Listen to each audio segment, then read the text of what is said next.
நான் சாதிச்சேன்றதுனால நான் கம்பீரமா பாடல.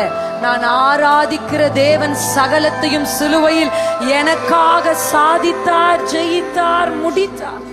ஹல்லேலூயா, ஆமென். ஒரு புதிய பாடலை நம்ம பாட போறோம். இந்த பாட்டினுடைய பெயர் கர்த்தர் ஆளுகிறார். எல்லாரும் சொல்லுங்க, கர்த்தர் ஆளுகிறார், அரசாளுகிறார். ஹல்லேலூயா. என்னுடைய ஆண்டவர் தான் என் குடும்பத்தை ஆளுகிறார். எந்த மனிதனும் என்னையும் என் குடும்பத்தையும் என் பிள்ளைகளும் ஆள முடியாது. ஹல்லேலூயா, ஆமென், ஆமென். சொல்லுங்க, கர்த்தர் ஆளுகிறார், கர்த்தர் ஆளுகிறார். இந்த வார்த்தை நீங்க சொல்லும்போது you are coming under the kingdom of the Lord. ஹல்லேலூயா. கர்த்தருடைய ராஜ்யத்திற்கு நீங்கள் உங்களை உட்படுத்திக் கொள்ளுகிறீர்கள். ஆமென்.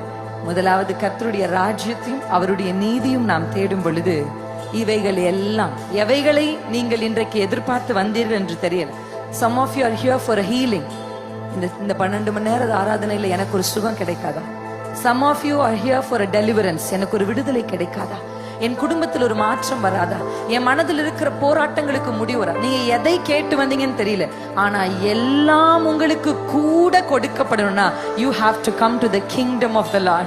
கர்த்தருடைய ராஜ்யத்திற்குள், இந்த ராஜாவின் அரசாட்சிக்குள் உம்முடைய ராஜ்யம் வருவதாக, உம்முடைய சித்தம் பரமண்டலங்களில் செய்யப்படுவது போல என் வாழ்க்கையில், என் குடும்பத்தில், எங்கள் ஊழியத்தில், இந்த திருச்சபையில், என்னுடைய தலைமுறையில் let your will be done, O Lord. என் கைகளை அப்படியே உயர்த்தி சொல்லுங்க, கர்த்தர் ஆளுகிறார், அரசாளுகிறார்.